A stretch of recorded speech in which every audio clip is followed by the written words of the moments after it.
The ballroom was flooded with opulence, champagne flutes chiming, floor-length gowns sweeping marble, and a string quartet playing something far too elegant for anyone to remember. Nash Wyatt, CEO of Wyatt Systems and the so-called Ice King of Silicon Row, stood quietly near a fountain draped in roses, dressed in the kind of tailored suit that made headlines on business blogs. He hadn't smiled once. He wasn't there to celebrate love. He was there to shake hands, nod at the right people, and disappear before dessert. But none of that mattered the moment he heard a soft, stifled sob nearby. He turned, more out of habit than concern, and saw them, 2 children, standing beneath a gold arch, crying quietly.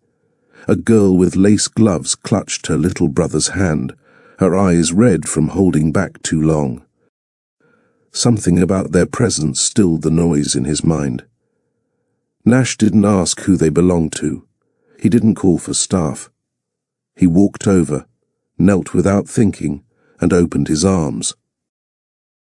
The little girl stepped forward and hugged him like she'd known him her whole life. The boy followed, trembling. Nash's arms wrapped around them, and in that moment, the ballroom disappeared. Time slowed. For the first time in years, the chill around his heart cracked. It wasn't until he looked down into their faces, hazel eyes, a certain curl in the smile, a dimple he'd seen before in a mirror, that his hands began to tremble. They weren't strangers. They were his. For a man who built an empire by locking away every emotion that ever threatened to slow him down, Nash Wyatt felt something unfamiliar rising in his chest as the 2 kids clung to him. It wasn't confusion. It wasn't discomfort. It was recognition.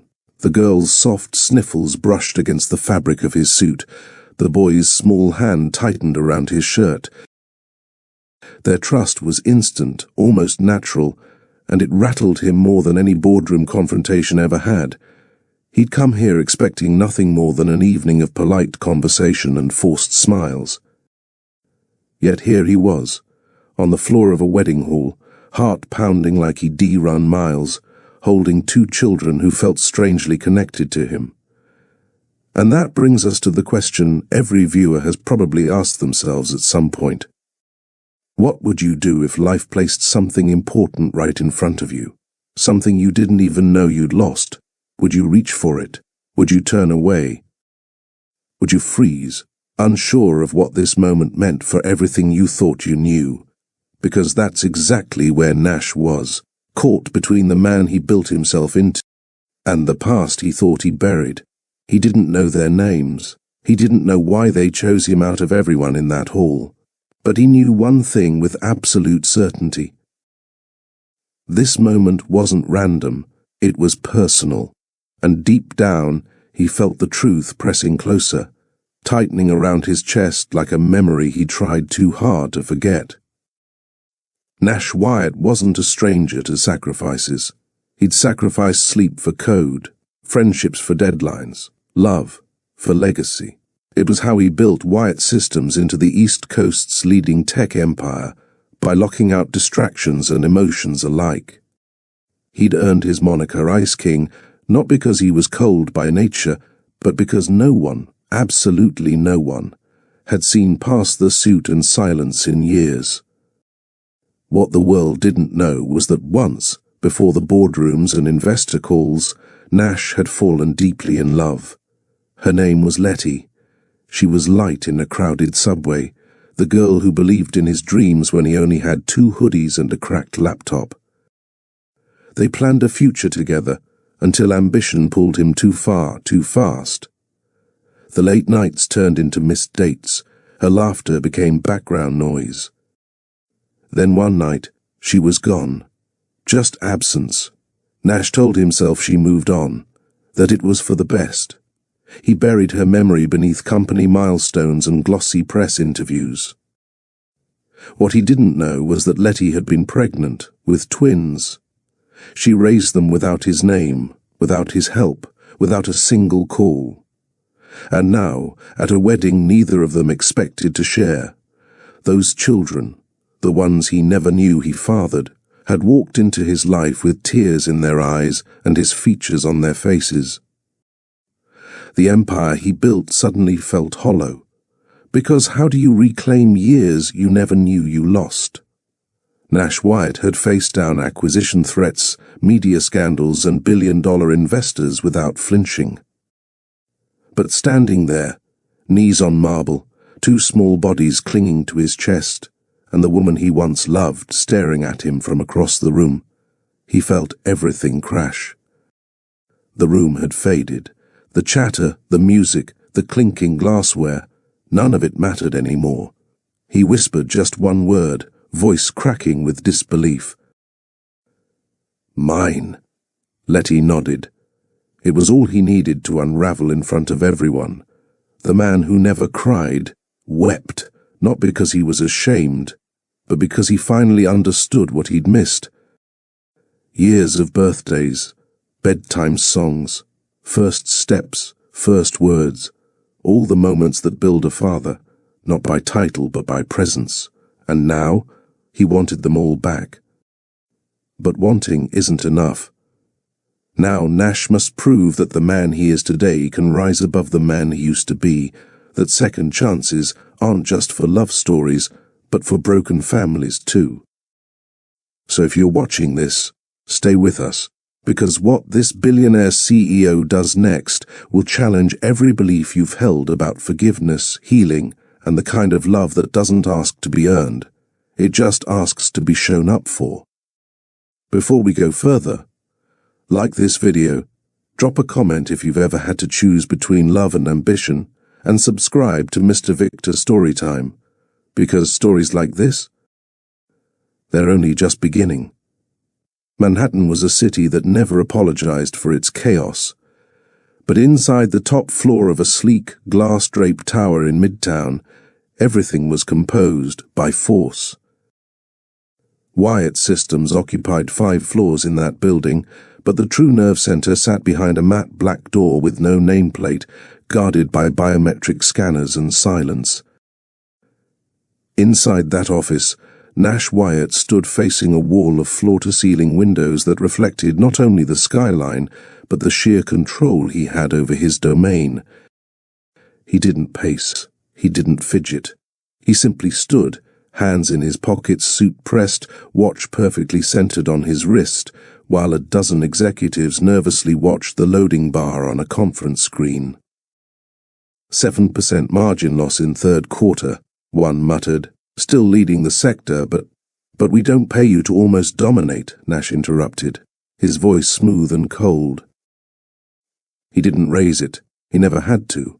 The room went quiet. Someone adjusted their tie. Another tried to shrink into their chair. Nash turned around slowly, his gaze scanning the room like a silent audit. At 42, Nash had what Forbes once called a magnetic absence of warmth. They didn't mean it as an insult. They meant he could command fear with stillness, respect with the arch of a brow.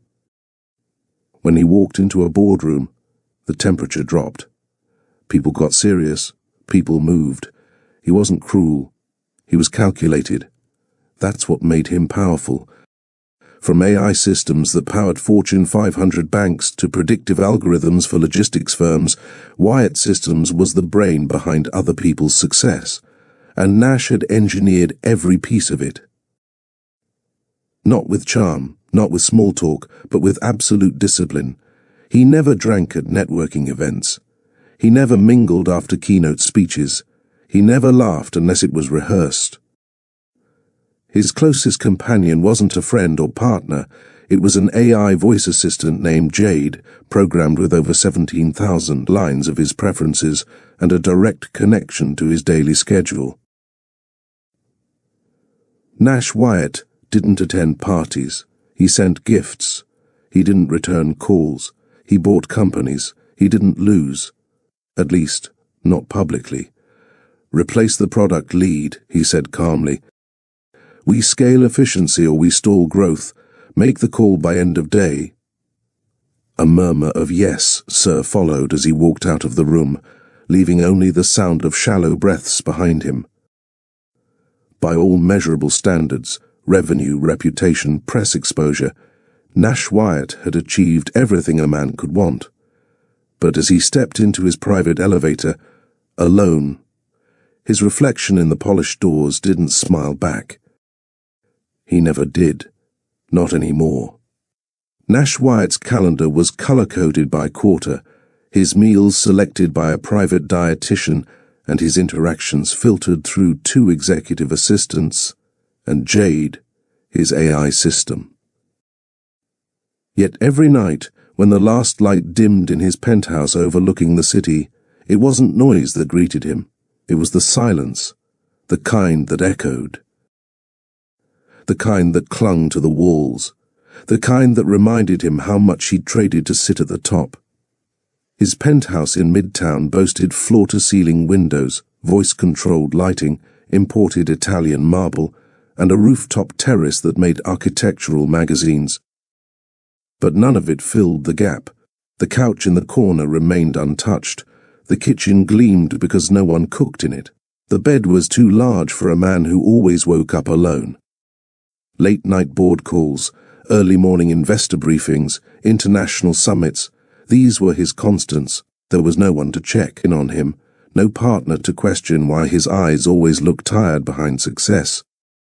No child's laughter in the hallway, no inside joke scribbled on sticky notes in the kitchen, because years ago Nash had made a choice. The girl with the curls and the gap-toothed smile, the one who brought sunshine into his life without trying, wasn't part of that equation anymore. Letty had loved him at his smallest, back when he had 2 thrift store suits, a used laptop, and ramen stacked in his cabinet. But things changed. When Wyatt Systems received its first round of serious capital, Nash's world shifted. Venture capital dinners, product prototypes, strategy decks. He started living on a schedule so brutal, even breathing felt itemized. He missed calls, cancelled dates. Slowly, Letty's voice became background noise he didn't mean to ignore. One night, he looked up from a financial model and realized he hadn't spoken to her in 2 days. She never called again. And Nash? He didn't chase her, not because he didn't care, but because he believed that success demanded sacrifice, and if Letty couldn't wait, maybe she wasn't meant to stay. That's what he told himself. What he didn't tell anyone, not even Jade, was that he still remembered how she smelled after braiding her hair at night, or how she used to hum under her breath while reading, or how she once taped a photo of them to his monitor with a note that said, "Don't build a life I can't fit in." He had. The irony was, Nash got everything he said he wanted: influence, dominance, legacy. But legacy for who? He'd secured partnerships in 6 countries, yet couldn't name the last movie he watched with another human being. He knew market valuations of all his competitors, but couldn't recall the sound of Letty's laugh without it cracking something in his chest. Corporate domination had given him the world's attention. But at night, it was his regrets that refused to look away, and though he would never say it aloud, not to his team, not to the press, not even to his own reflection, Nash Wyatt knew the truth. The lonelier the nights became, the less impressive his empire felt. Before the luxury buildings, before the black cars and boardrooms, Nash Wyatt lived in a modest walk-up in Brooklyn. The stairs creaked, the walls were too thin, the radiator hissed like it held a grudge, but that apartment had laughter. She wasn't just a chapter in his story. She was the sentence that made everything else worth reading. A barista by day, aspiring graphic designer by night, Letty Jones lived with a rhythm that couldn't be copied. Her walk had bounce, her voice had melody, and her heart had room for a man like Nash, even when he was still trying to find himself. Back then, he'd work from the kitchen table, hoodie pulled over his head, tapping away at lines of code that made no sense to anyone but him. Letty would curl up on the couch behind him, sketchbook on her lap, humming Stevie Wonder tunes while drawing logos for dream clients she hadn't met yet. Sometimes she'd stop what she was doing just to wrap her arms around his shoulders. "You look like a storm cloud," she'd tease. "Take a break before your brain leaks out of your ears." He'd groan, pretend to protest, then let her drag him to the couch where they'd eat noodles, talk about silly app ideas, or dance to vinyl records from her dad's old collection. Those were the days ambition hadn't taken the wheel, the days when love still had a seat at the table, but things shifted when Nash landed his first angel investor.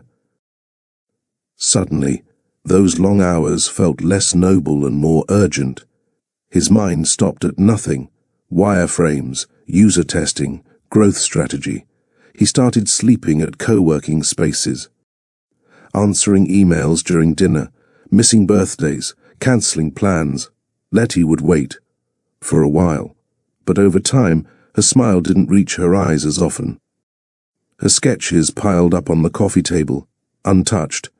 Nash thought he was doing it for both of them, building something secure, something that would free them. But she didn't ask for security. She asked for time, attention, presence, and when he couldn't give it, she slowly faded into the background. One evening, Nash came home and found the apartment half empty. No shoes by the door, no sketchbook on the couch, the smell of hair oil and vanilla lotion gone from the air, no note, just absence. He stood in the doorway for a full hour, staring at the space she once filled, willing her to walk back in. She never did. Brooklyn didn't feel the same after that. It became too quiet, too real.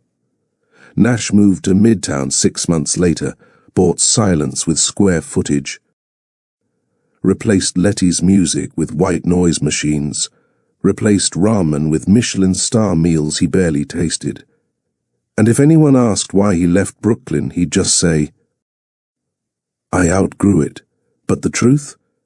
Brooklyn still held the last version of him that believed in more than just ambition.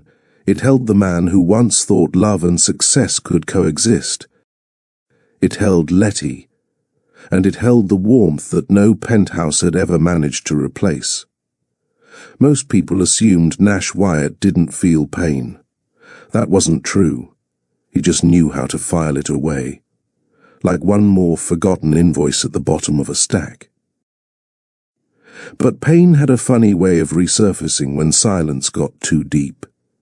At night, when Manhattan's traffic dimmed and the skyline turned into a graveyard of blinking towers, Nash often found himself standing by the window with a glass of water he never drank. The city never slept, but neither did his guilt. He never said her name aloud anymore, not to his assistants, not to old friends who asked what happened to the girl he used to ride the L train with. Letty had become a ghost who never asked for attention, just floated quietly through his memories. Once, during a rare day off, Nash went for a walk through Fort Greene. He passed the old coffee shop where Letty used to work. It was repainted, new staff, new smell, but the layout hadn't changed, neither had the ache. He stepped in, ordered a drink he didn't want, and sat in the back corner.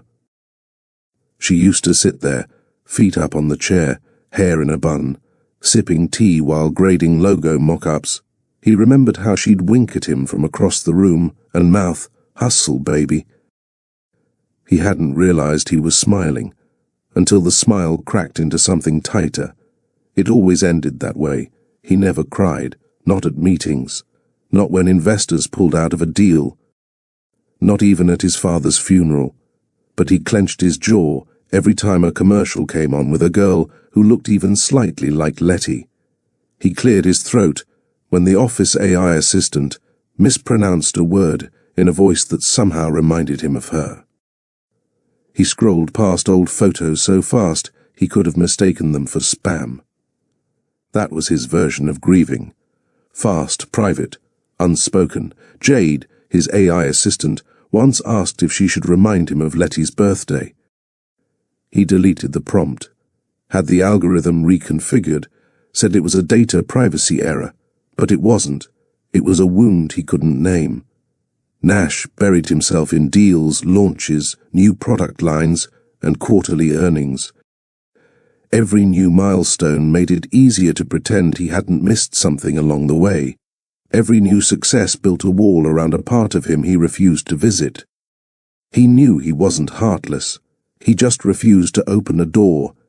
He didn't think he could close again still. Some nights he'd pull out an old leather wallet from the back of his drawer. Inside it, carefully folded, was a faded receipt from a late-night diner in Brooklyn. Her handwriting on the back said, "You'll change the world. Don't lose yourself doing it." He never did lose himself, not completely, but he did lose her. And that loss, it had never really left. It just waited, quietly, until the right moment to remind him that no empire, no matter how massive, could silence the heart forever. The test strip stared back at her from the bathroom counter, 2 lines clear as daylight. Letty stood frozen, toothbrush dangling from her fingers, breath shallow, eyes wide. Pregnant. The word itself sounded too big to fit in the tiny apartment she now called home. The same apartment she and Nash once dreamed of upgrading. The one with the chipped windowsill and the rickety sink that groaned every time she ran the water. She sat on the closed toilet lid, the brush still foaming in her hand, knees shaking, mind racing. This wasn't how she'd planned it. Not alone. Not like this. A month ago, Nash was hers, really hers. They had ramen nights, shared playlists, whispered about baby names for someday. He'd brush her curls behind her ear and promise, "We'll get there. Just let me build this right." But then things changed. Meetings became longer. Nights became shorter. Her texts went from paragraphs to question marks. She'd wait on the couch for him until midnight, falling asleep in his hoodie, only to wake up alone and see he'd never come home. He wasn't cruel. He wasn't mean. He was just gone. She remembered the first time she noticed it. He smiled at her, but his eyes were somewhere else, in a code base, in a boardroom, in a spreadsheet. The distance didn't come all at once. It crept in quietly, like fog, until one day, the man who used to write her love notes on napkins barely looked up when she walked into the room. And now, she was carrying his child, children, as it would turn out. But she didn't know that yet. All she knew was her hands wouldn't stop trembling. She rinsed her mouth, walked to the tiny living room, and curled into the couch, blanket wrapped around her shoulders, pressing the test between her palms like it could warm her. She didn't want to be angry. She didn't want to regret the love they had. But she couldn't shake the question echoing in her mind. Would he even notice she was gone if she left? She wasn't sure anymore. It was the night she finally decided to tell him. She rehearsed it a dozen times. "Hey, baby, I need to talk to you. Nash, I know things are crazy right now, but there's something important. Or maybe just straight up. I'm pregnant. We need to figure this out." But none of those words made it past her lips. Because when she walked into the event, one she wasn't technically invited to but knew he'd be at, she found Nash surrounded by sleek suits, camera flashes, champagne flutes, and women who looked like they belonged in a fragrance ad. His laugh echoed across the rooftop, smooth and confident. Letty stood just outside the main glass doors, wearing a dress she hadn't pulled out since his last pitch night. It suddenly felt too tight, too small, too plain. She watched as one of the women leaned in close and brushed something off his lapel. He didn't flinch. He smiled. Not politely, comfortably, like she belonged there. She waited for him to look up, to see her, to frown and push away the hand that wasn't hers. He never looked. She didn't need more answers. In that moment, every question she'd carried, every hope that maybe they'd still have their moment, faded. She turned and walked away, her hands pressed over her stomach like armor. She didn't cry until she was blocks away, sitting on a bus stop bench under a flickering streetlight. He'd already moved on. And she had to figure out how to move without him. The Bronx had never been quiet. It didn't try to be. The streets sang with laughter, music from open windows, and kids on scooters yelling across sidewalks. But somehow, for Letty, it felt like the softest place in the world. Aunt Linda lived in a narrow brick building with iron steps and potted plants that lined the windowsill like soldiers on watch. She didn't ask questions when Letty showed up that night with swollen eyes and a suitcase that looked like it had been packed in panic. She just opened the door and said, "You look hungry. Sit." Letty stayed for one night, then another. Then a week turned into a routine. She got a job at a nearby art supply store, working under the table for now, her belly growing faster than her paycheck. Aunt Linda never once made her feel like a burden. She filled the apartment with scents of honey cornbread, peppermint tea, and wisdom that hit like gentle thunder. "You ain't broken, baby. You just took a different road. Happens to the best of us." By the time Letty had her first ultrasound, she'd already made up her mind. Nash wouldn't be part of it. Not because she hated him, not because she wanted revenge, but because that world, the one with models and moguls, wasn't safe for children who needed bedtime prayers and Saturday pancakes. She needed stability, community, laughter without judgment. She found all of that in the Bronx. Aunt Linda turned her dining room into a nursery. The neighbors pitched in with baby clothes and hand-me-down toys. A woman from the corner salon braided Letty's hair for free just so she'd feel fresh for the twins. They didn't know Nash Wyatt, and she never brought him up. She focused on preparing, not just her body but her heart, for two little lives who deserved her whole attention. And when Sophia and Miles came into the world screaming and beautiful, Letty knew one thing for sure. Years passed, but Letty never once reached out to Nash. Not out of spite, but out of protection. She raised Sophia and Miles in a home filled with music, manners, and memories of joy, not pain. Sunday mornings meant gospel brunch and waist-high aprons.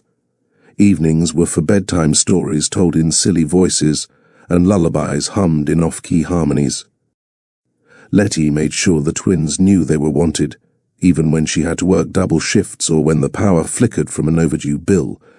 Sophia was the curious one. Wide-eyed, sensitive, a little dramatic.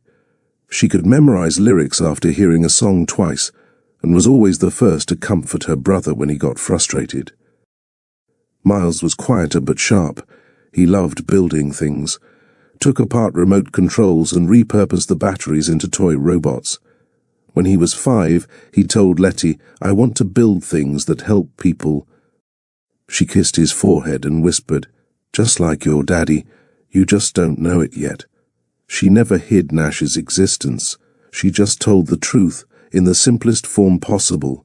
"Your father works far away." They didn't ask for more, because love filled every gap. Not once did Letty check his social media.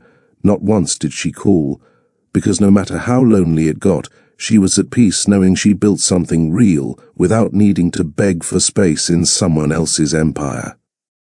She carried the burden of heartbreak in private, but in public, she showed her children nothing but strength, and to them that was enough. The email came at 6:42 a.m. Subject line, soft RSVP reminder, Kendra's wedding. Nash didn't even open it. He just forwarded it to Jade, his AI assistant, with a simple tag, decline. An hour later, Jade's synthesized voice gently interrupted his silence during a mid-morning break. "Mr. Wyatt, confirming you've opted out of attending the Langford Briggs wedding this Friday." "Correct," he replied, eyes still on the analytics dashboard. There was a pause, a rare thing from Jade. However, A flagged priority message was received from Mr. Julian Langford's executive office. Would you like me to read it? Nash sighed. Go ahead. Julian Langford, angel investor, political donor, member of 3 tech boards, the kind of man whose opinion could tilt entire markets. Jade's tone shifted to a more formal cadence. Nash, I know you hate these things, but Kendra's special day means a lot to my family, and your name on the guest list is already raising eyebrows in the right rooms. Just a handshake, just a smile, no speeches, just show up. Please. Attached was a forwarded message from Kendra herself, thanking Uncle Nash for being part of the circle that made her father proud. He leaned back in his chair and pinched the bridge of his nose. He owed Julian a lot, his first round of bridge funding, introductions to foreign partners, and that one call to squash a media leak that would have cost him 10 points in valuation. Fine, he muttered. Confirm attendance. Jade's voice was calm, unwavering. Confirmed. He told himself it was business, not personal. But something about this wedding already felt like a mistake. By Thursday evening, Nash was already drafting the exit excuse. A security breach sounded reasonable, or a last-minute negotiation in Zurich, something urgent enough to pull him out gracefully. He even had Jade schedule a mock call for the morning of the event, just in case. But Friday came, and the weather was flawless. Blue skies, soft wind, no room for drama. He stood in front of his wardrobe, staring at a row of identical suits, black, tailored, muted, efficient. Jade had already selected one with a matching silk tie. His driver texted a prompt, waiting downstairs. He grabbed his phone, thumb hovered over cancel. Did he really need to go? Would anyone even care? But before he could press it, his reflection caught him. Clean-shaven, impeccably dressed, empty. Somewhere deep inside a voice whispered, "This is what you've become. A man who dodges the living because the dead parts of him are easier to manage." He put the phone down, slid the watch onto his wrist, walked out the door. By the time his car glided through the long tree-lined driveway of the Langford estate, he'd rehearsed a simple plan. 30 minutes. Shake hands, smile once. Leave.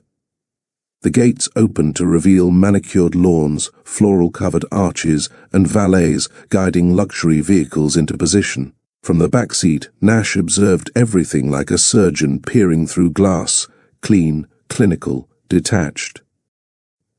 He exited the vehicle, nodded at the host, and moved through the courtyard with practiced ease. Small talk blurred. Champagne was offered. Laughter curled through the air like ribbon. And still, Nash Wyatt remained untouched. The man was present, but only in body. The Langford estate was a masterclass in indulgence. White stone fountains, ivy-wrapped pillars, and crystal chandeliers strung across open-air tents like constellations. Guests floated in tailored tuxedos and silk gowns, each one curated, polished, and eager to be seen. Nash wandered the perimeter, nodding occasionally, saying little. He accepted a glass of still water, untouched, and positioned himself by the edge of a marble fountain where he could blend into the backdrop. This wasn't his world, at least not the one he recognized anymore. He could predict the quarterly earnings of half the CEOs in the crowd, but couldn't tell you the last time he heard someone speak without posturing. He watched as Kendra, radiant in lace, glided across the courtyard toward the stage, flashing that polite, practiced smile she'd inherited from her father. Guests clapped. A band struck up a tune, cameras clicked, and through it all Nash felt nothing, no nostalgia, no warmth, no pang of envy. He was just there, watching, like always. Sometimes he wondered when exactly the disconnection became permanent. Was it after he lost Letty, Or had it started long before, during those long nights coding through pain and ignoring the calls that came from people who actually mattered? He couldn't answer that. He didn't bother trying anymore. What he knew was this: no matter how elegant the setting, no matter how expensive the champagne or extravagant decor, none of it could soften the reality of isolation. You could be surrounded by 100 voices and still hear nothing but your own silence echoing back at you. And that's where Nash stood, well-dressed, well-fed, well-known. But nowhere close to being seen. He would have left early. In fact, he was halfway to signaling his driver when he heard it. A faint sound, barely louder than the music. Not laughter, not chatter, crying, childlike, soft, raw. Nash turned his head. Near the back edge of the courtyard, tucked behind a row of floral arrangements, stood 2 small children. A girl in a powder blue dress and gloves, a boy with suspenders and shoes slightly too big. They couldn't have been older than 6. The girl was trying to be brave, wiping her face with her gloved hand, lips trembling. The boy stood beside her, his fists balled, his chin quivering in that silent kind of sadness that screamed without making a sound. No one seemed to notice them. No one except him. Nash stared. He didn't know why, but something in his chest tightened. He set down the water glass, walked toward them slowly, careful not to startle. As he approached, the girl looked up, hazel eyes, familiar. She blinked. Then, without a word, she stepped forward and hugged him, just like that. No hesitation. No fear. Nash froze, arms stiff at first. But then instinct took over. He crouched down and pulled her, one hand on the boy's shoulder, who stepped closer, clutching his suit jacket on him forever. He held them, longer than he meant to, longer than he'd held anyone in years. And in that stillness, surrounded by petals and party music, something cracked inside him. He looked down, and what he saw made his throat dry. The girl's jaw, the boy's dimples, his father's chin, his mother's eyes. He looked at them, and something inside Nash Wyatt whispered a truth he wasn't ready for. These weren't just kids at a wedding. They were his. Nash had held billion-dollar contracts in his hands without flinching. He'd silenced entire rooms with a single look. But the moment 2 small children wrapped their arms around him, he forgot how to breathe. The girl was the first to move. She didn't ask. She didn't hesitate. She just walked into his space, chest trembling, lace gloves damp from wiping tears, and buried her face in his blazer like she belonged there. Nash crouched automatically, instinct stronger than logic.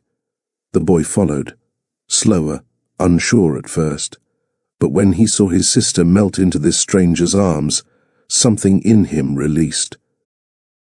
He stepped forward, eyes flickering between fear and familiarity, and pressed his body against Nash's side, gripping his coat like it was the only safe thing in the world.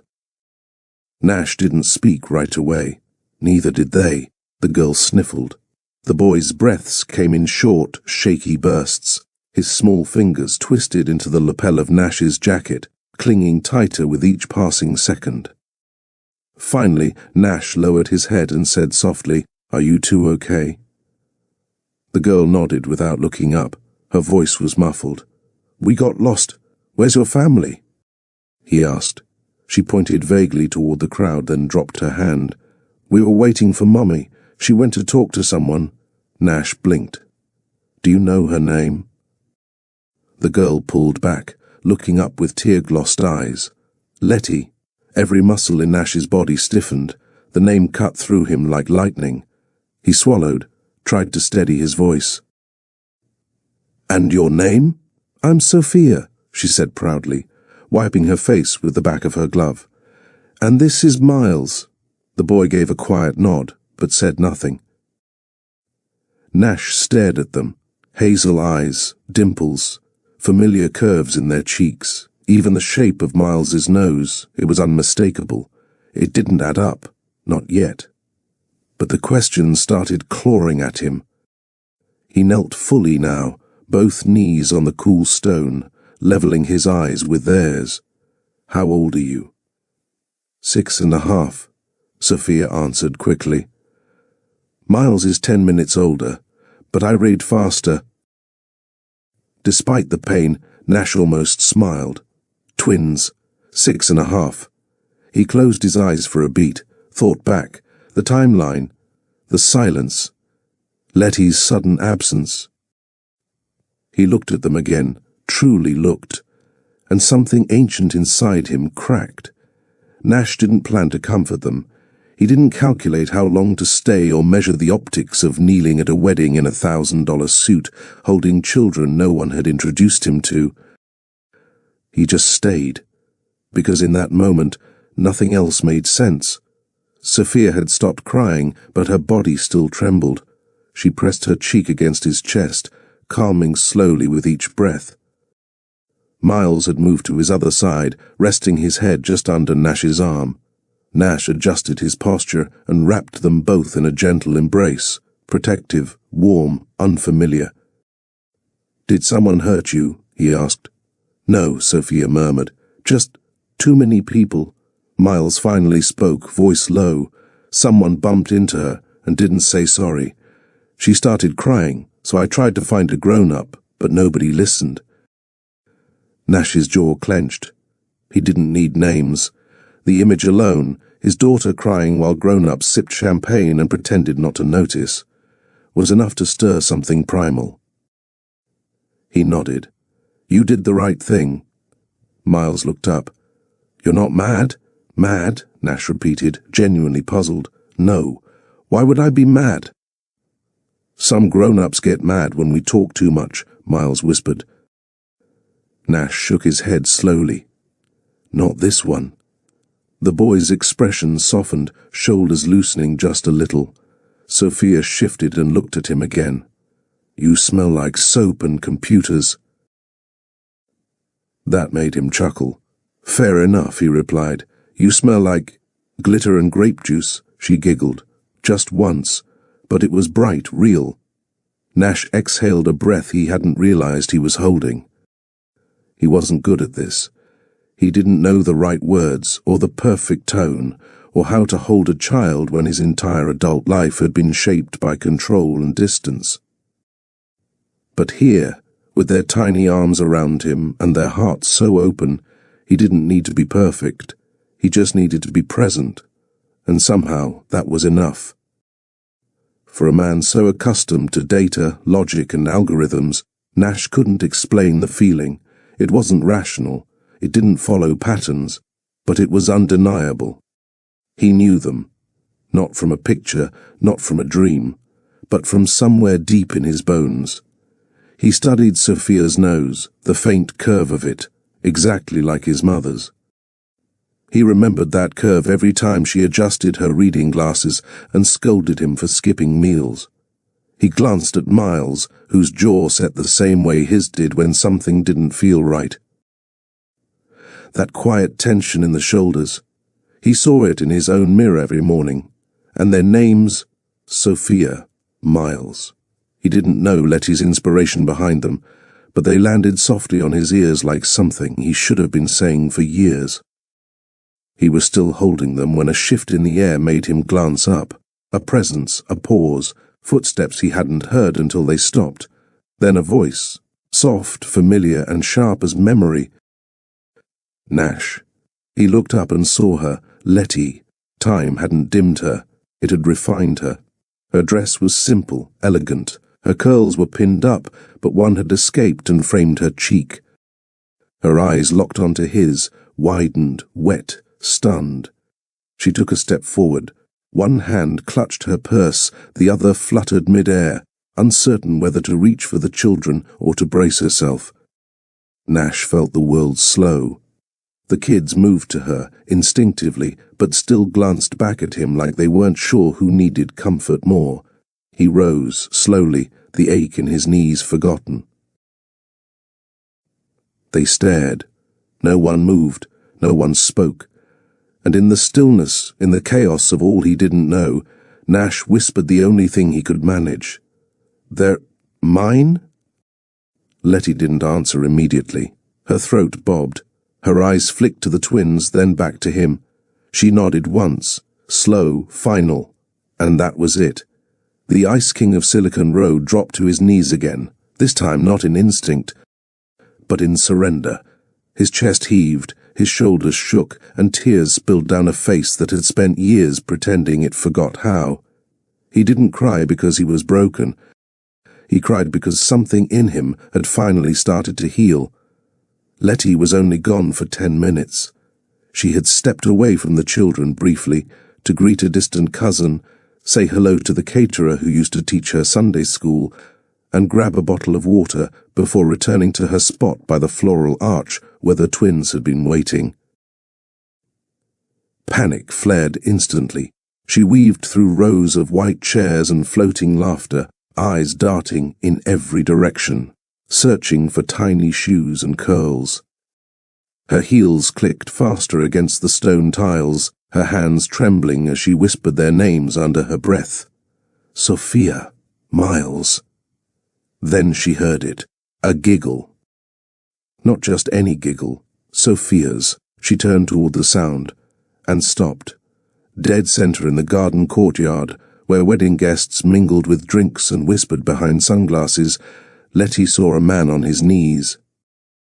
A man in a black suit. A man holding her children like they were pieces of him. She knew that posture, she knew that stillness.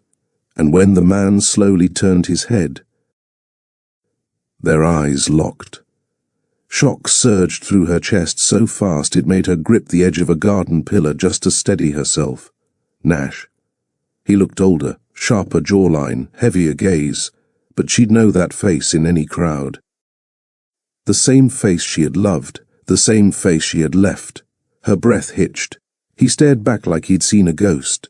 Neither moved. And then Sophia called out, "Mummy!" Miles followed. "We found him! Found him?" Letty took a slow step forward, then another, and still Nash didn't blink. His arms remained around them, unmoving, almost reverent. Because for the first time in his life, he didn't know what to do with his hands or his heart. The air between them wasn't just thick, it was loaded, with memory, regret, and the unspoken weight of years neither of them had dared to unpack. Letty stopped a few feet away, chest rising and falling beneath the soft ivory fabric of her dress. Her eyes never left his. Nash slowly stood, his movements deliberate, as if unsure whether any sudden shift would collapse the fragile moment hanging between them. "Letty," he whispered, like a prayer he didn't realize he still remembered. She didn't respond. She couldn't. Because seeing him again, after 6.5 years, wasn't something her heart had prepared for. He looked at the children again, then back at her. The puzzle pieces were falling into place right in front of his eyes, the hazel eyes, the dimpled cheeks. The way Sophia tilted her head to the left, exactly the way Letty used to when asking serious questions. His lips parted. "You—" she nodded slowly. Silence. "I didn't know," he said, barely above her breath. "You never told me." Her throat tightened. "I came to, once, but you were busy, with someone." The words weren't meant to wound. But they did, and he took them like knives, each one finding its mark. He thought back to that rooftop party, the one where he laughed at the wrong time, smiled too long at the wrong people. He never knew she had been there, never knew she saw him living a life that didn't include her, or them. Guilt crushed his shoulders. "I thought you left me," he said.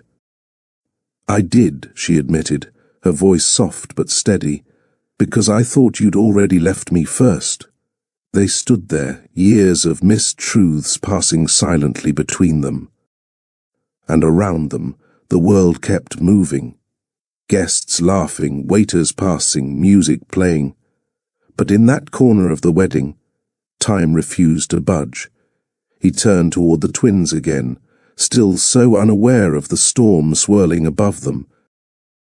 Miles was pointing toward a table of desserts, whispering something about chocolate tarts. Sophia was tugging gently at the bow on her glove. But Nash wasn't listening to their words. He was listening to his heartbeat, and the sound of Letty's voice echoing in his head. He looked at her again, direct, raw. His voice cracked when he asked, "They're mine?" Letty didn't move, didn't blink. She didn't need to say anything, but she did. Yes, that one word shattered him, not with anger, but with everything else. He stumbled back half a step. One hand went to his chest, as if to contain the flood building inside. "I missed it," he said, "all of it. Their first words, first steps, birthdays." She looked down. "I wasn't trying to punish you. I was trying to protect them. I didn't know if you'd want—" "I would have," he said, louder than he meant to. "Then softer, I would have." A pause. His eyes were glassy now, red at the rims. "Why didn't you fight harder?" he asked. Letty's jaw clenched. "Because I was already fighting enough to stay sane. I was alone. Scared. You were surrounded by money, power, attention. I was just a line from your past." Nash stepped closer. "Not a line," he said. "You were the whole story." She swallowed hard. He looked at the kids again, wonder blooming in his face. "My son, my daughter."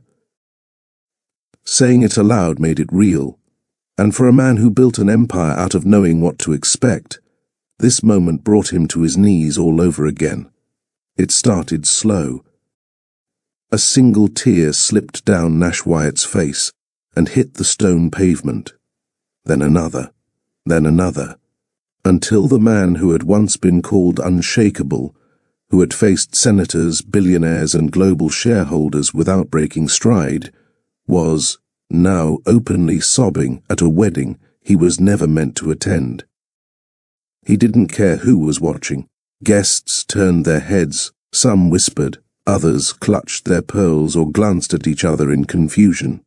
But Nash remained where he was, hands pressed to his face, shoulders heaving. The twins stood still, eyes wide. Sophia looked to Letty, unsure. Miles moved closer to Nash and placed a small hand on his back. "It's okay," he said, like a whisper trying to hold up a mountain. Nash looked at him, face wet, eyes full. "You don't even know me," he said quietly, "but you feel like someone who's supposed to," Miles replied. Sophia leaned in and hugged him again.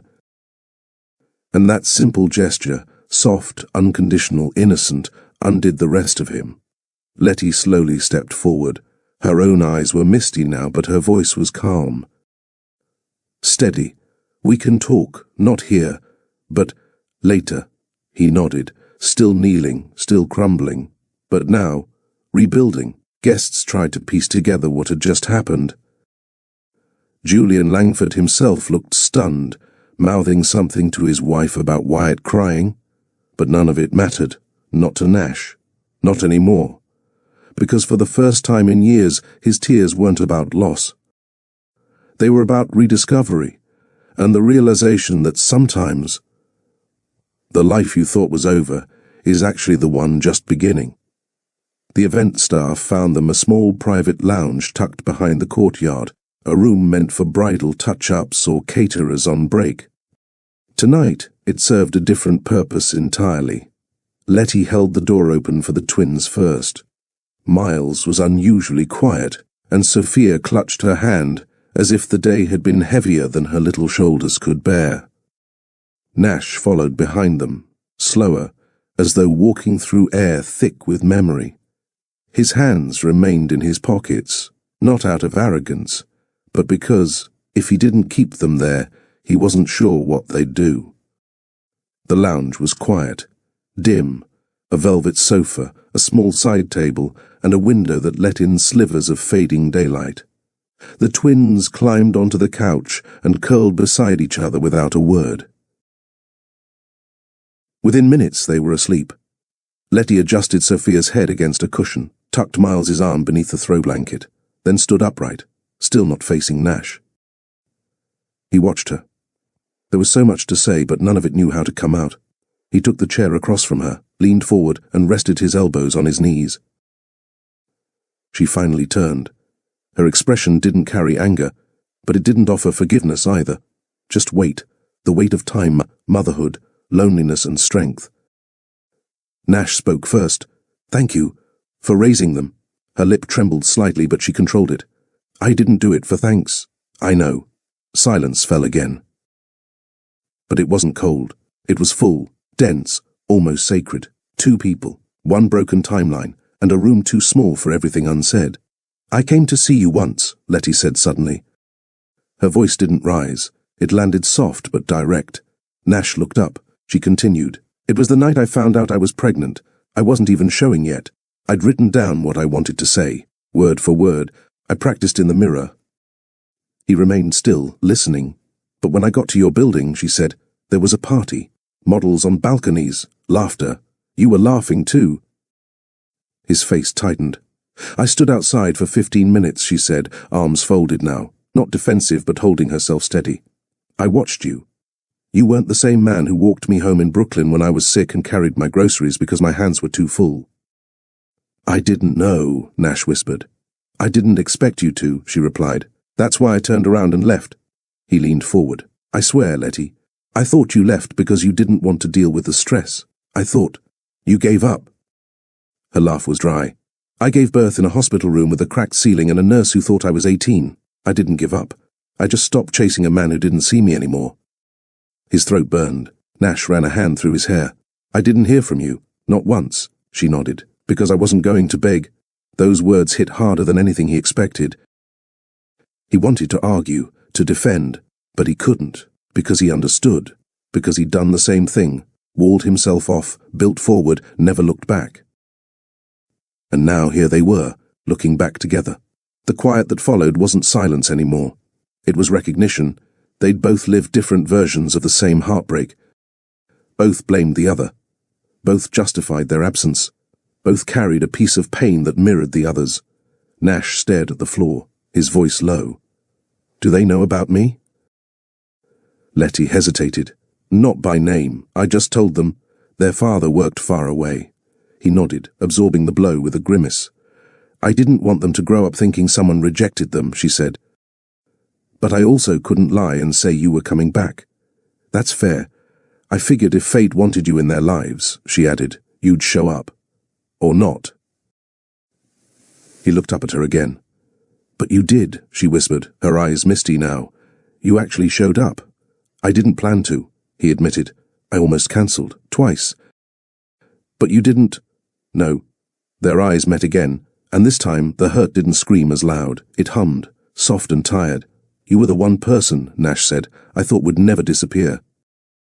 "You were the one person," Letty replied, "I thought would fight for me." His shoulders slumped. "We both lost," she nodded. "But we both survived." He smiled faintly, eyes glistening. "Did you ever miss me?" Her voice cracked. "Every day, until I couldn't afford to anymore," and just like that the room tilted, not with anger, but with the gravity of what was still left between them. It wasn't just history, it was unfinished. Sophia shifted slightly in her sleep, letting out a soft sigh. Miles mumbled something and rolled onto his side. Letty turned to adjust the blanket. Nash watched her with quiet awe. "You're a good mother," he said. She looked back at him. "I tried." "You succeeded." There was a pause, heavy with warmth and ache. He stood and walked over to where the kids lay. Gently he crouched beside the couch and tucked a strand of Sophia's curls behind her ear. Then he rested a hand on Miles's shoulder. They didn't stir. "They're amazing," he whispered. "They're yours," she said softly. His eyes filled again, but this time he didn't hide it. He turned toward Letty. Her expression softened. "I'm not asking for a chance with you," he added quickly. "Just a place in their world." She nodded. "We'll figure it out, one step at a time." Nash exhaled, relieved. Then, without thinking, she stepped forward and adjusted his collar, an old habit she used to do when they were kids in love with no money and too much future. Their hands brushed. He didn't move, neither did she. He looked at her, really looked, and for the first time in a long time, he saw something flicker behind her eyes that wasn't pain or anger. It was memory. It was recognition. It was maybe. Letty didn't speak, but she didn't step back either, and in that tiny room behind the noise of a world they both left behind, something old stirred quietly between them, something still alive. Nash stood in front of the Bronx Community Center, his Range Rover parked awkwardly across the street. He hadn't driven himself in nearly a decade, but today he insisted. No chauffeur, no security detail, no press, just him. He checked the rearview mirror again, rehearsing what he might say if the kids didn't recognize him. Or worse, if they did, his palms were damp. That never happened, not in boardrooms, not in legal disputes, not during the company's IPO. But now, standing with a juice box in one hand and a plastic bag filled with craft supplies in the other, he felt wildly out of place. When the twins had returned home from the wedding, Letty told him to give them a few days. Time to process, time to settle, but Nash didn't want time. He wanted presence. So he texted her 2 nights later and asked, "Can I spend a few hours with them this week? Nothing formal, just a beginning," she replied with one word, "tomorrow." Now, here he was. Inside, the sound of children laughing echoed through the hall. He adjusted his collar, stepped up to the door, and entered. The twins were in a group of about 10 kids, scattered across a room filled with building blocks, colored paper, and picture books. Sophia saw him first. She blinked, then whispered something to Miles. The boy turned slowly. His face remained unreadable. Nash raised a hand. "Hey!" Neither child moved. A counselor walked up to him. "Hi, sir, can I help?" Sophia cut in. "It's okay, he's ours." The counselor stepped back with a nod. Miles crossed his arms. "You came," Nash knelt. "I said I would." Sophia took a step forward. "Do you know how to play freeze tag?" He blinked. "Not since '96, but I'm willing to learn." Her smile was slow. Miles gave him a look like "we'll see," then pointed toward the yard. And just like that, Nash Wyatt took his first shaky steps into fatherhood. 2 days later, Letty dropped the kids off at daycare at her usual time. She didn't tell them Nash might visit again. She didn't even tell herself she hoped he would. But by mid-morning, her phone buzzed. Outside. Not staying long, just dropping off lunch. N. She stared at the message, uncertain if it made her irritated or impressed. She stepped outside her job at the art store and peeked through the window of the center across the street. There he was. Nash stood at the reception table, holding 2 small lunch containers. He looked like he had no idea where to go or how to act, but he was trying. The receptionist gestured toward the room where the twins were drawing. Nash took a breath and headed in. Letty walked back into the store silent. 5 minutes later, her phone buzzed again. Didn't stay. Sophia was coloring, and Miles was explaining the difference between cool robots and real robots. Said they'd eat at noon. Hope I got it right. The juice boxes are organic, I think. She laughed, actually laughed, then tucked her phone away and whispered to herself, "You got it right." By the 3rd visit, Nash came prepared. Sort of.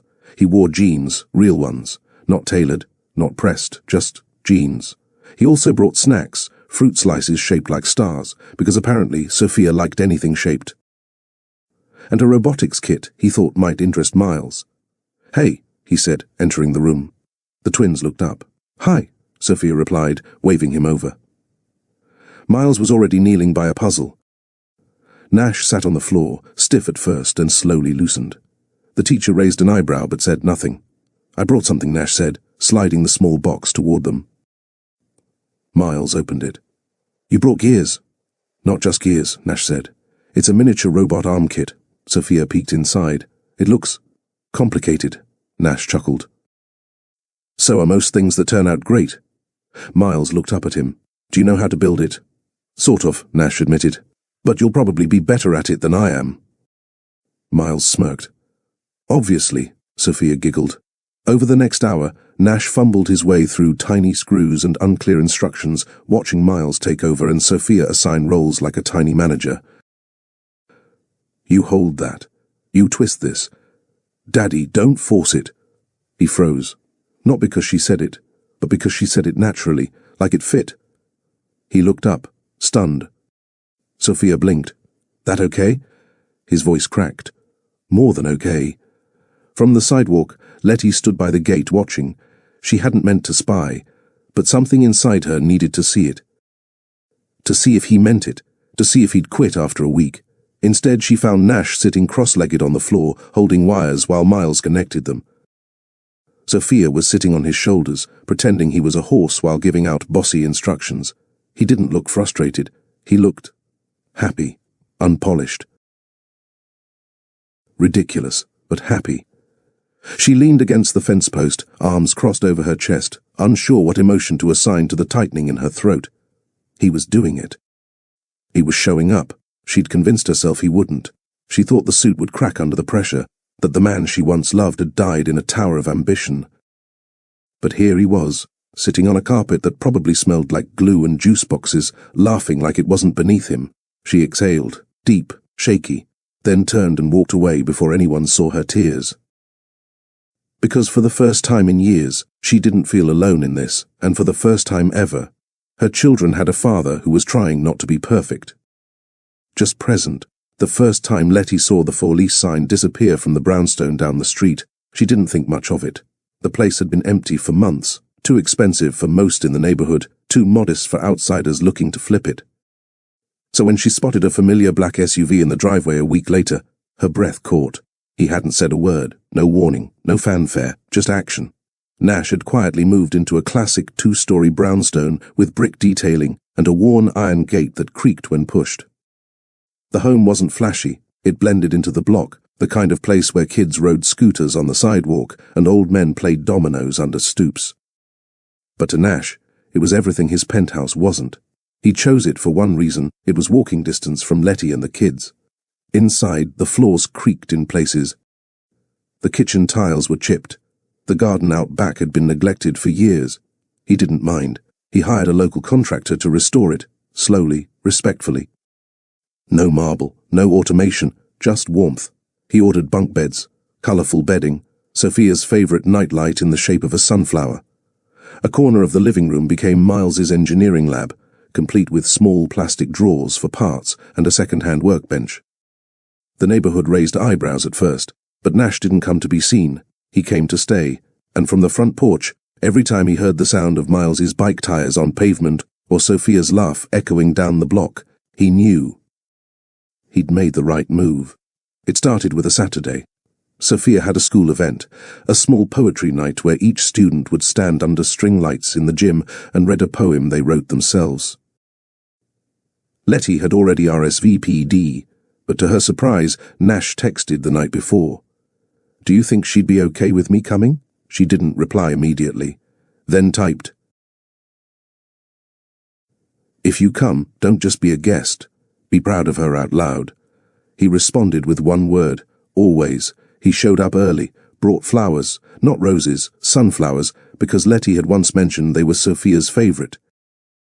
He sat in the third row and held his breath as Sophia stood on stage, gripping her paper like it was the only solid thing in the world.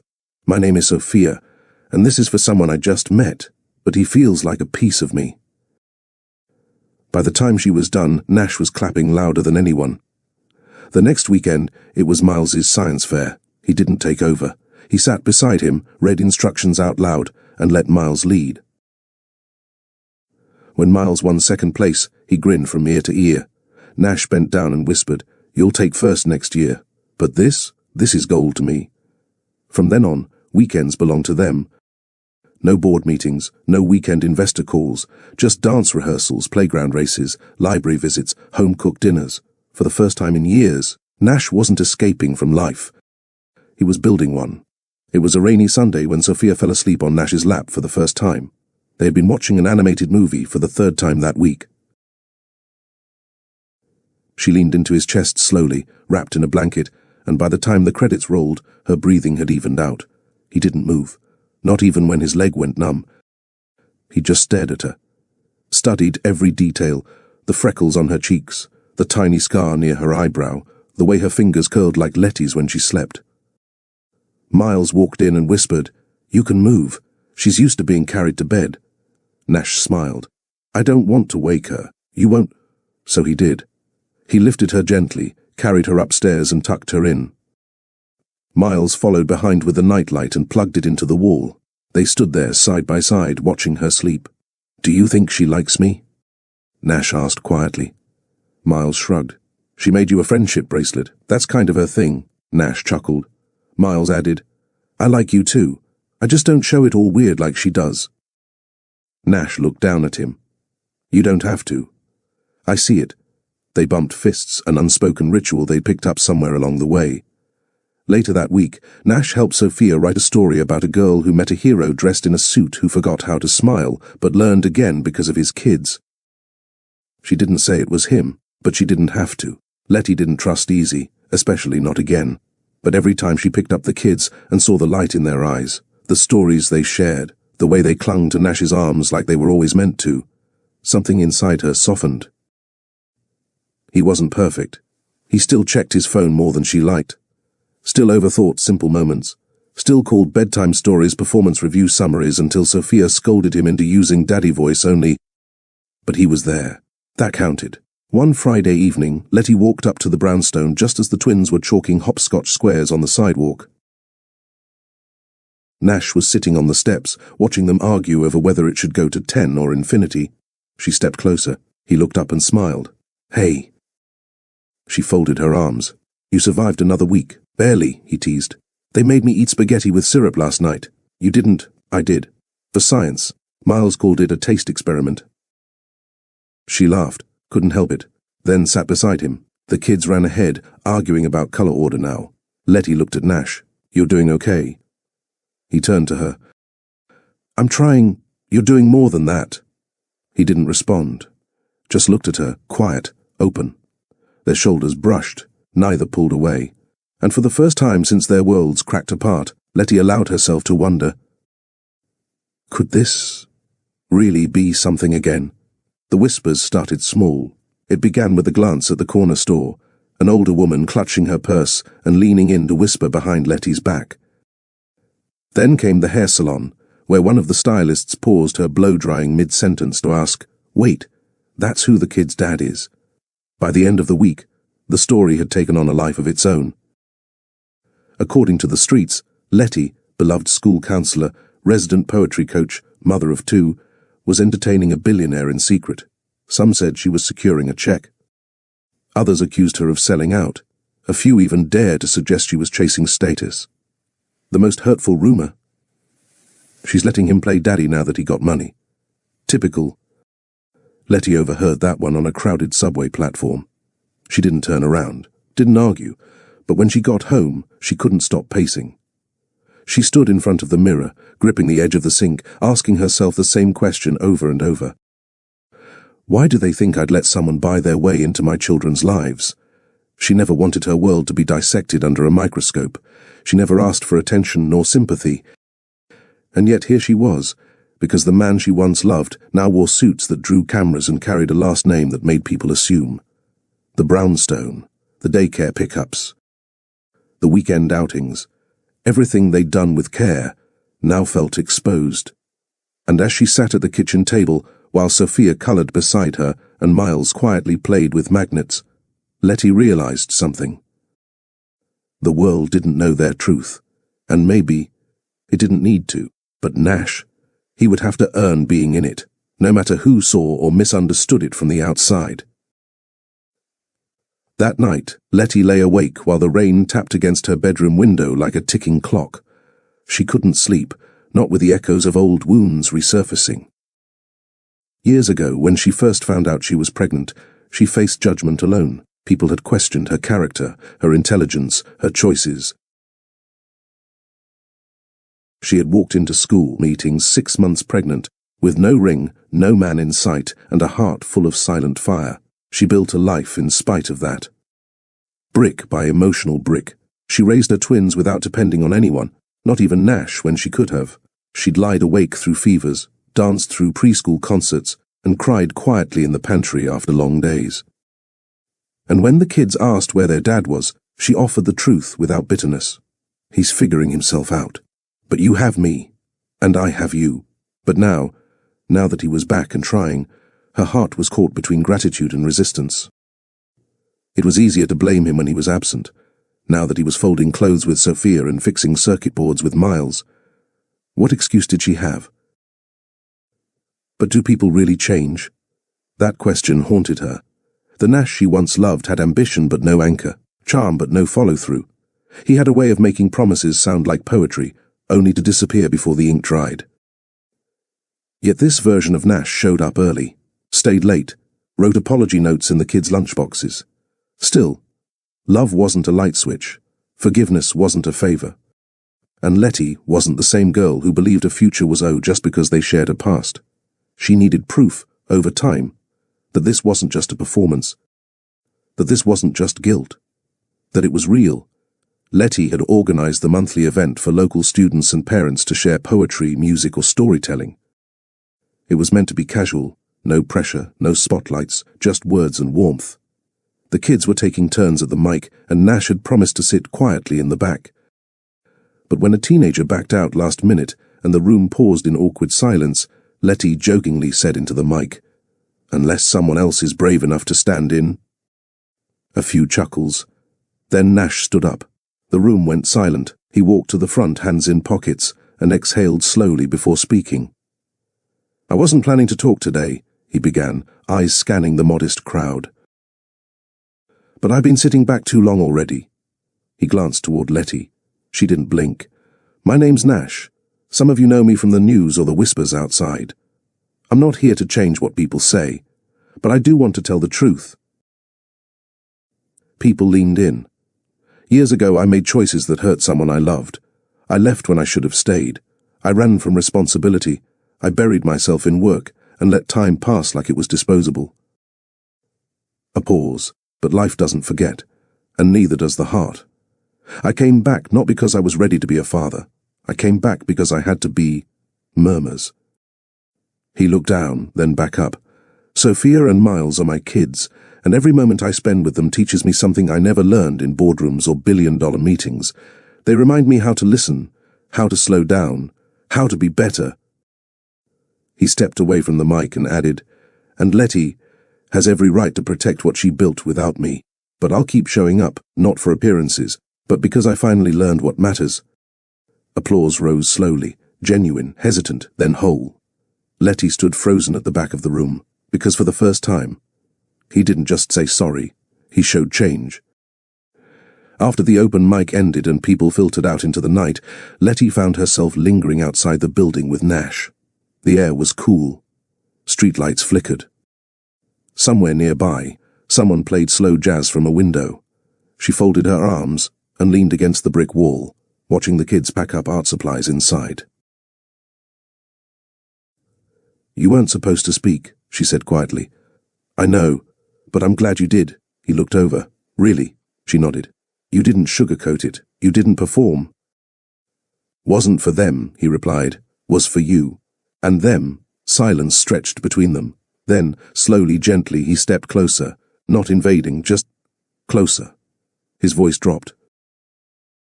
"I miss you." Her throat tightened. "I miss us," he added. "Even if it wasn't perfect. Even if I didn't deserve what we had." Her fingers curled at her sides. "I think about what could have been if I stayed." She met his gaze. Her voice came out softer than she intended. "You're here now, and that matters. But don't rewrite history." He nodded. "I won't." Their eyes held, their breaths aligned, and in that moment it would have been easy, so easy, to lean in, to close the gap, to taste the old flame. But Letty stepped back. "Nash." "I know," he whispered, stepping back too. "Not yet." Her eyes glistened. "Maybe not ever," she said, though even she wasn't sure if she meant it. He offered a quiet smile. "No pressure. I'll earn whatever's real." The kids came running out then, laughing and shoving each other over who drew the better monster. Nash opened the car door for them. Sophia grinned. Miles climbed in, and as they drove off, Letty stood alone under the streetlight, hopeful, scared, and silently wondering what came next. The school gym was buzzing with excitement. Card tables lined the edges, each covered in colourful displays and blinking lights. It was the 3rd annual STEM fair at Westbridge Elementary, and for the first time ever, Miles Martinez was one of the spotlighted presenters. He stood near his assigned station, adjusting the sensor wires on his hand-built robot named Bolt. The machine was built to follow light using simple motion sensors, a project far beyond his grade level. Letty knelt beside him, gently brushing a curl from his forehead. "You nervous, baby?" Miles bit his bottom lip and nodded. "Kinda. What if it breaks?" Letty smiled. "Then you explain what it was supposed to do. That's called science." He laughed. "Okay." From the corner of the gym, the doors opened wide, and in walked Nash. Tailored navy suit, no tie, sleeves rolled at the cuffs. He moved with quiet determination, holding a paper bag in one hand and a lopsided balloon that read "First Kid" in the other. Miles's eyes widened. He came. Letty turned too, surprised. Nash had been travelling for a board meeting that week. She hadn't expected him to make it. But there he was, weaving between students and parents, ignoring every stare as he walked straight up to Miles. "Hey, champ," Nash said, crouching beside the boy. "Sorry I'm late. Traffic was crazy." Miles whispered, "You're not late. I haven't even started yet." They exchanged a shy, proud smile. Nash handed him the balloon and the bag. Inside were fresh AA batteries and a mini pack of mints. "Just in case your robot gets hungry. Or your breath." Miles giggled. "Thanks." Teachers began gathering students toward the stage. Miles was slotted 3rd. He grabbed his project board and turned back to Nash. "Will you stay the whole time?"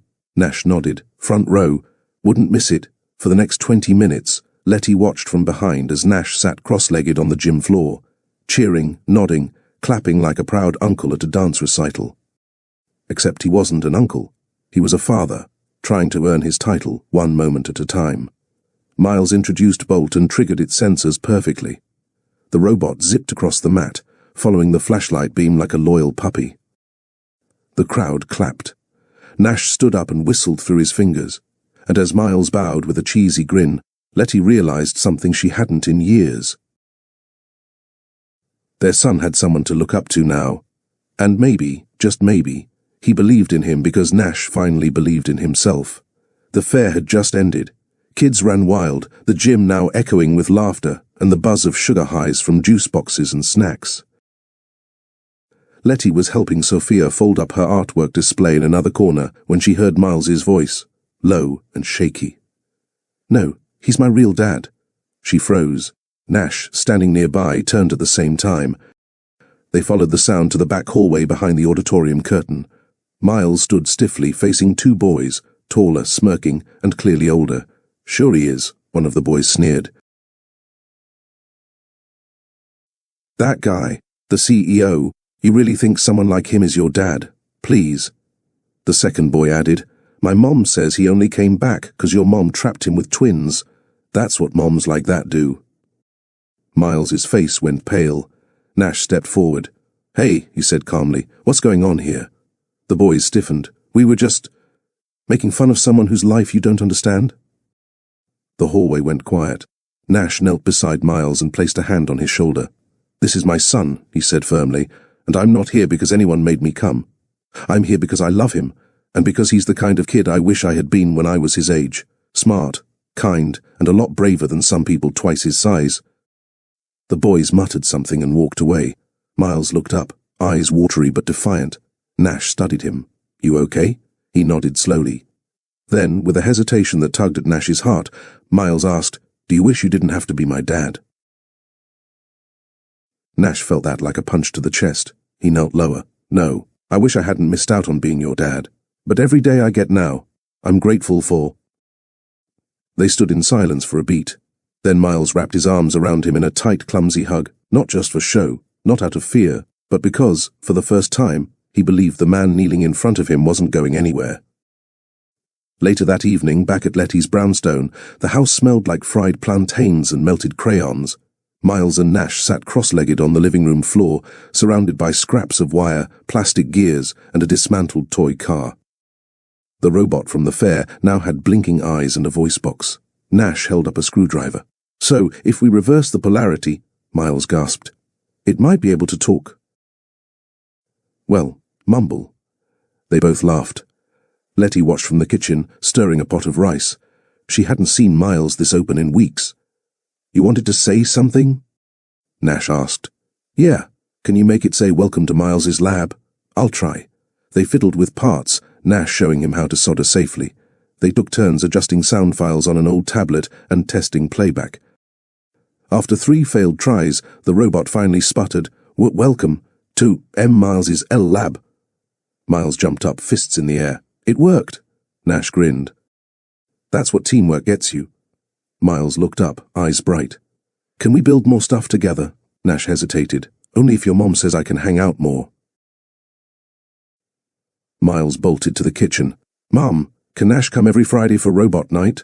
Letty blinked, caught mid-scoop. She looked at Nash, who looked just as surprised. "If his schedule allows." "Yes." Miles danced back to the living room. When he was gone, Nash walked over, quieter now. "I didn't plan any of that, I swear." Letty shook her head. "I know. That's why it meant something." They stood shoulder to shoulder.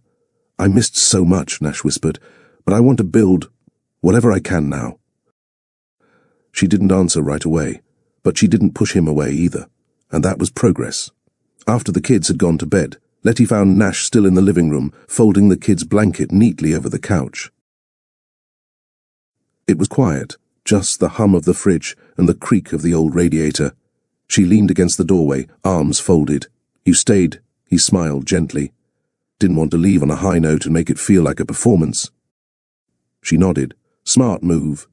They shared a small chuckle. Then, silence again. Letty tilted her head. "You know, tonight reminded me of someone I used to know." Nash turned. "Good reminder or bad?" "Both," she admitted. "You were always brilliant with your hands. That's what drew me in back then. But the old you also ran when things got hard." He didn't deny it. "I remember," he said softly. "I think about that version of me a lot, but I also think about how proud that guy would be to finally stop running." Letty walked further in. "You didn't have to step in for Miles today. You could have let it pass. That's what most people would have done." He shook his head. "Not anymore. I'm not most people to him. I'm his father." She sat across from him. "I don't know where this ends, Nash," she said honestly. "I don't have the answers." "You don't have to, but if you keep showing up like this," he leaned forward, not pressing, just listening, "then maybe we can figure it out. One moment at a time." His voice lowered. "That's all I'm asking for. No kiss, no sweeping gesture, just a look, soft, real, familiar." And as Letty stood to turn off the lights, Nash whispered, "Thank you for letting me try." She paused at the doorway, turned slightly and said, "Thank you for not giving up." The late afternoon sun spilled golden light through the trees at Marlow Park. It was the same park where, 7 years ago, Nash had pulled Letty into a kiss by the old wooden bridge just after confessing he wanted forever. Now the leaves had changed. The bridge had been replaced with steel railings. The old bench they used to sit on had a new plaque, dedicated to someone else's love story. Yet somehow, the air still carried that familiar charge. Letty walked slowly beside Nash, her hands tucked into her coat. The kids were at a weekend science camp downtown. Miles had begged to go again after the robotics fair. Letty had hesitated to say yes until Nash had softly offered, "Let me take you somewhere, just us." Now they were here, side by side, not touching, not running. Just walking. They reached the pond where geese still floated like sleepy clouds on water. Letty sat on the bench. Nash stood, then sat, leaving space between them. "I haven't been back here in years," she said quietly. "Same," Nash replied. "Last time was before I left." They both knew the memory. That rainy Tuesday, right after Nash got his first Series A investment. She'd made a joke about how success would change everything. He'd laughed, kissed her on this bench, And then 3 weeks later, he was gone. Letty exhaled slowly. Do you remember what you said that night? Nash nodded. No matter what happens in the world, this is our place. She smiled, just barely. I didn't believe it anymore. Until today. Nash leaned forward, elbows on his knees. This place was the only thing that didn't lie to me, he said, even when I lied to myself. Birds chirped softly in the distance. A jogger passed. A kid's laughter echoed from the swings nearby. But for Nash and Letty, time felt paused, like the world was asking them to listen, not rush. To feel, not fix. And for the first time in years, they both allowed that.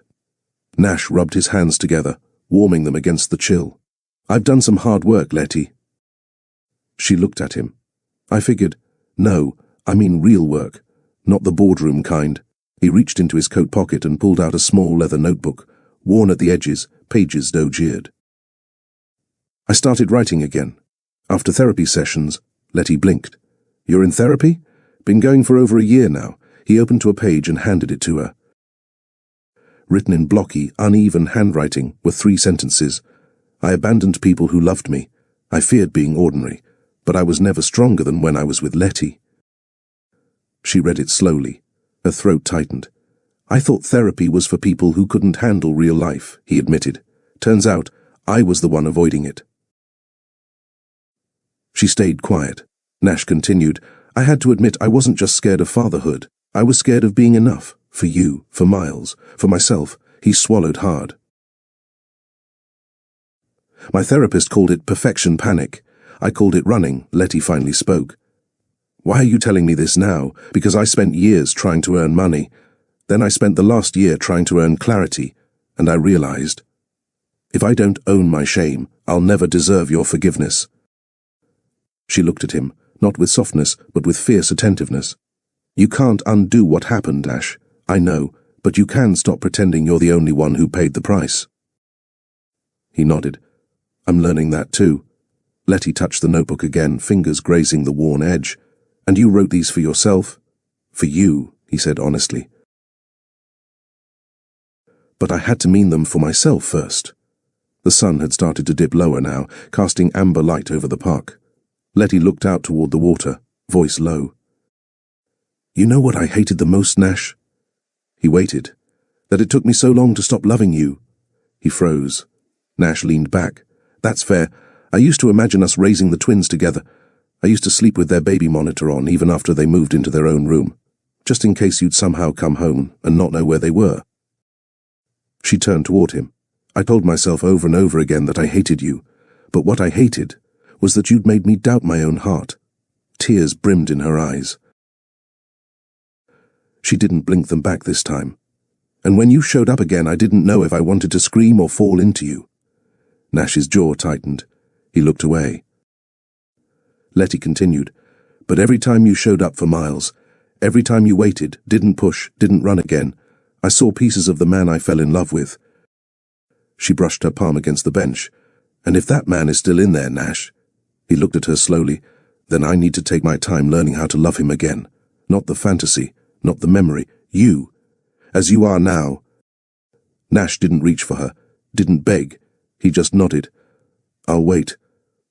The last rays of sun dipped behind the trees. Streetlights flickered on one by one along the park path. Neither of them moved for a long moment. Then Nash stood up, hands in his coat pockets. Can I walk you to your car? Letty rose. I took the train. I needed time to think. He nodded, gesturing toward the sidewalk. Then I'll walk you to the station. They walked slowly. Their shadows stretched across the pavement. At the station entrance, she paused. I'm not promising anything, Nash. I'm not asking for anything, he replied.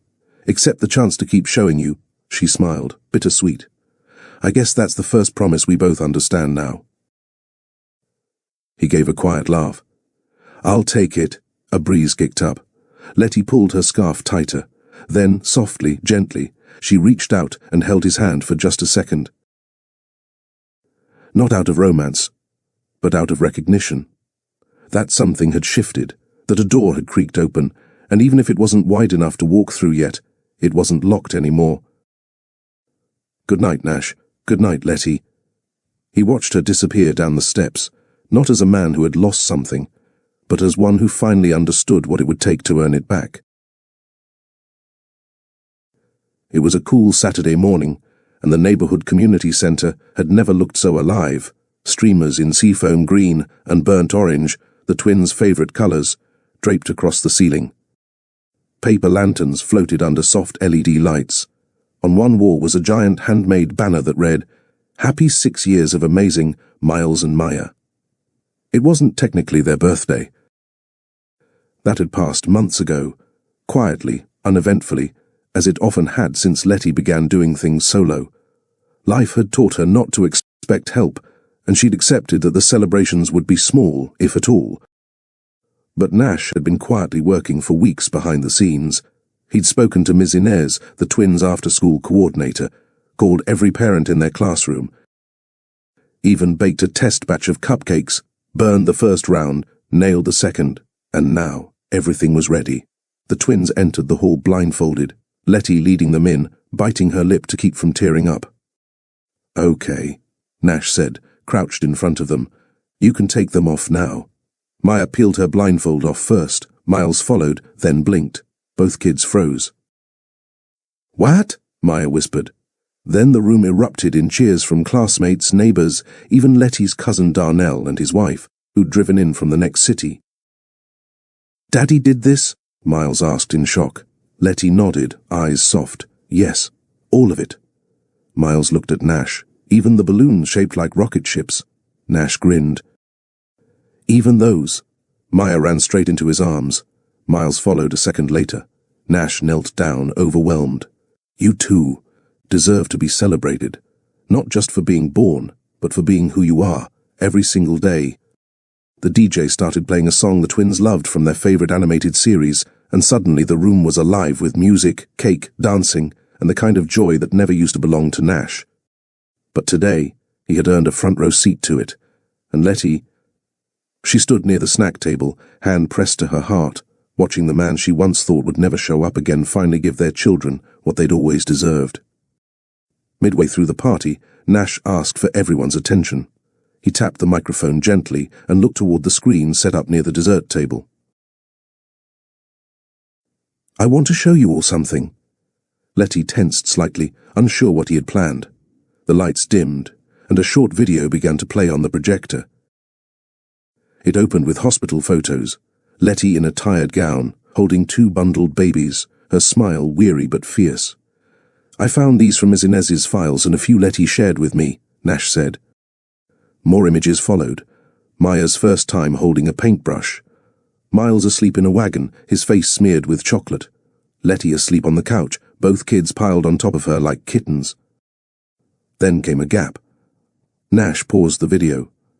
"These are the years I missed," he said, voice husky, "not because I was gone, but because I refused to come home." He clicked a button. The next images weren't old. They were recent, but recreations. He had worked with Letty quietly over the past few weeks, asking her for details, what they wore, what the day looked like, what was missing.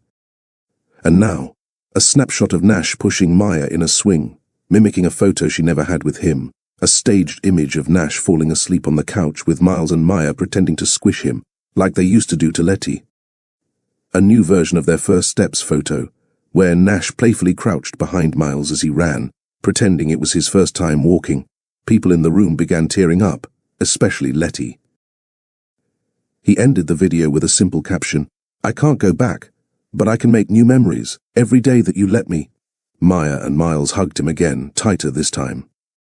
Letty sat frozen in her seat, tears threatening to break. But she wasn't sad. She was moved.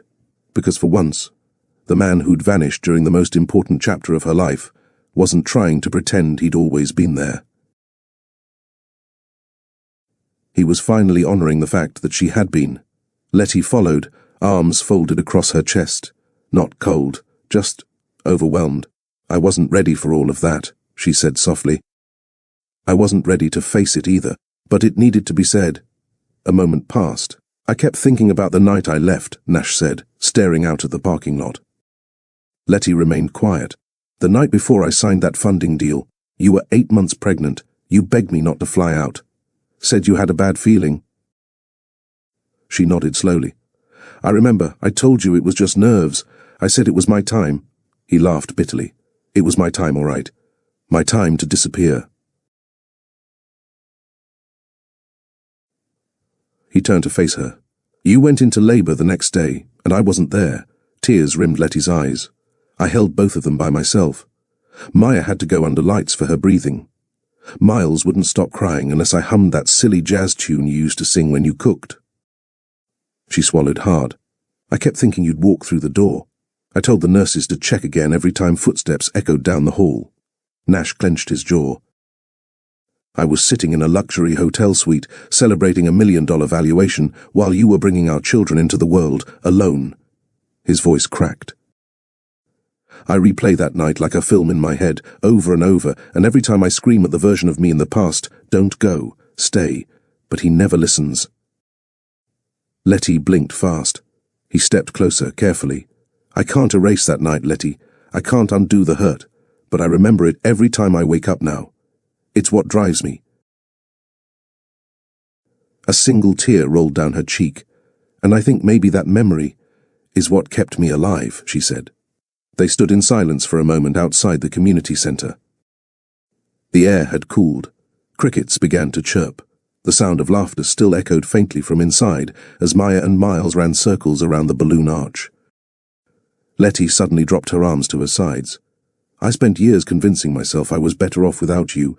I know, but the truth is, I never stopped waiting for the man you were supposed to be. Her voice wavered. And today, watching you with them, seeing how much you've changed, it broke me. Not in a bad way. Nash's expression softened. It's like I finally exhaled, like I don't have to hold it all together on my own anymore. Tears streamed down her face, quiet, cleansing. I didn't cry the day you left, she whispered. Didn't cry when I saw you on that startup magazine cover. Not when the twins asked about their dad. I couldn't afford to fall apart. She looked up at him.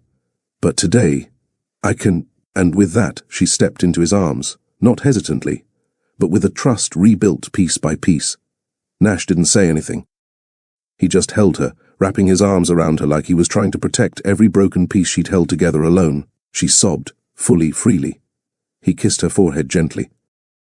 I'm here now. I'm staying. No promises, just presence. And for Letty, that was more than enough. For today. Inside, Miles and Maya shouted, Mom! Dad! Picture time! Letty wiped her tears quickly. Nash helped straighten her coat. They walked back in together, side by side. Not as a couple reborn yet, but as something honest. And in that honesty, hope was possible again. The clock on Nash's office wall read 4:07 p.m. The merger conference with Biotronic was scheduled for 5 p.m. sharp, a multi-million-dollar move that would cement Trident Tech's position as the dominant software integrator on the East Coast. All 10 board members were already in the loop. Legal teams were prepped. The press was circling. But Nash? He wasn't in a blazer. He was in a knit sweater, sleeves slightly rolled, his phone buzzing non-stop on the corner of his desk. He glanced down and silenced the 6th reminder. Letty had sent a photo earlier, Maya setting the dinner table while Miles tried not to drop the pitcher of sweet tea. The caption was simple. We're starting at 5. Maya wants to say grace today. And just like that, everything in Nash's high-rise office seemed to shrink in importance. This dinner wasn't just another meal. It was the first official family dinner he'd been invited to, by the twins. It came with hand-drawn invitations made of crayon and stickers, delivered to his apartment by Maya herself. His fingers hovered over the screen. The assistant group chat was going wild. Where are you? They're asking for you. We're about to lose Biotronic to Resner Group. But Nash knew. What he was about to lose if he didn't show up was far more sacred. By 4:30, he was in his car, hands firm on the wheel, determination in every blink. Dinner was served just as he walked into Letty's small but warm apartment. Maya screamed, "Daddy's here!" and ran to hug him in socks that slid across the wood floor. Miles followed, laughing. Letty looked up from the baked chicken, trying not to seem as relieved as she felt. "You really came," she said. "I said I would." He sat at the table like a man who'd just walked into something far more valuable than a boardroom. They bowed their heads, and Maya said grace in her tiny, proud voice. Nash didn't check his phone once. He was exactly where he needed to be. The fallout came the next morning. Nash walked into Trident Tech's boardroom, coffee in hand, wearing a casual black jacket over his white shirt, no tie. The moment he stepped inside, the energy shifted. Galen, the CFO, stood by the window with his arms crossed. Nicolette, the head of investor relations, looked like she hadn't blinked since dawn. And Greg Talbot, the chairman, was already mid-sentence, walked away from a $400 million opportunity. For what? Nash pulled out a chair, unbothered. Family dinner. Silence. You're kidding, Greg barked. I'm not. You're saying you missed a signed, pre-negotiated merger discussion that could have multiplied our assets just to eat pot roast with your kids? It was baked chicken, Nash said dryly.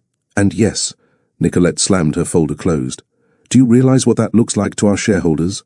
I do. And I also know what it looks like to a 6-year-old girl when her father doesn't show up after she's prayed for him to come. Greg leaned forward.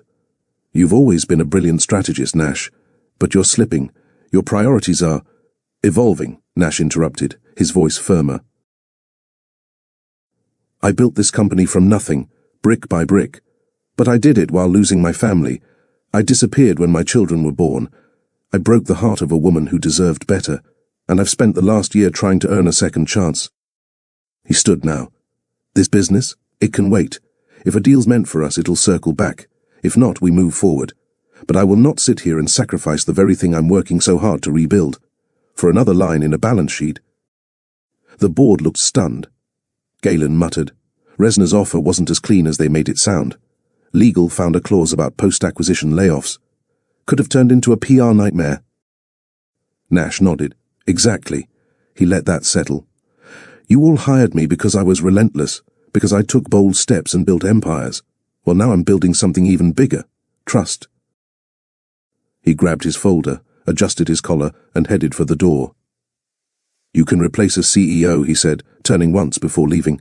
But my kids, they only get one father.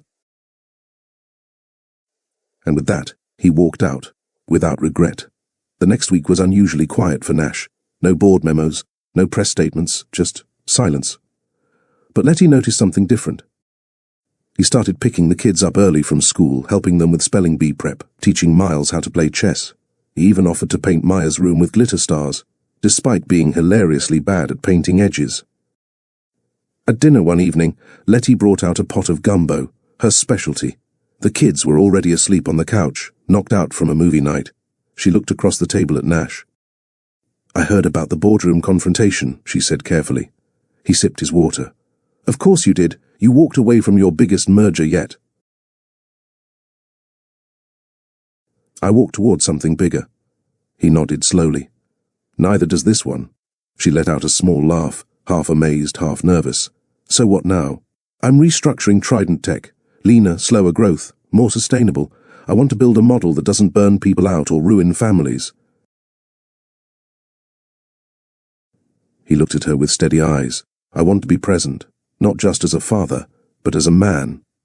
For once, Letty studied him. He wasn't selling her a dream. No grand promises, no poetic apologies. Just a man sitting in her kitchen, eating leftovers and choosing his family in real time. And in that moment, the redemption wasn't about headlines or forgiveness. It was about presence. It was about choices that finally aligned with love. It was a rainy Saturday afternoon, and Letty had finally decided to clean out the spare storage boxes in the closet under the stairs. The kids were playing with Lincoln logs and blocks on the living room carpet, while Nash was attempting to build a wooden shelf, something Maya kept calling Daddy's crooked book jail. Sophia had come by to help with the decluttering. As always, she brought her signature snack, cinnamon almond cookies in a tin. You sure you want to open this one? Sophia asked, tapping a dusty plastic bin labelled College Days. Letty smiled, shrugging. Might as well. Been carrying it around since I was 22. The moment the lid popped off, a faint scent of lavender and old paper filled the room. Inside were notebooks, graduation cords, letters and photos. Sophia reached in carefully and pulled out a Polaroid tucked inside a Ziploc sleeve. She blinked, then chuckled. Oh, wow.